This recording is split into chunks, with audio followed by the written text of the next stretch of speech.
فقیر کی مدد کر دی۔ اس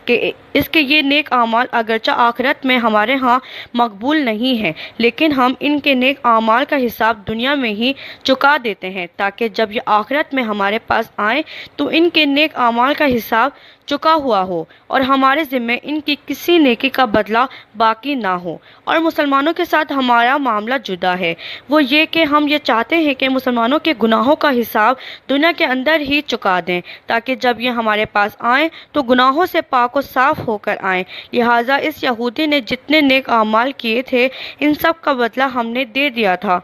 صرف ایک نیکی کا بدلہ دینا باقی تھا، اور اب یہ ہمارے پاس آ رہا تھا۔ جب اس کے دل میں مچھلی کھانے کی خواہش پیدا ہوئی تو ہم نے اس کی اس خواہش کو پورا کرتے ہوئے اس کو مچھلی کھلا دی تاکہ جب یہ ہمارے پاس آئے تو اس کی نیکیوں کا حساب چکا ہوا ہو اور اس مسلمان کی بیماری کے دوران باقی سارے گناہ تو معاف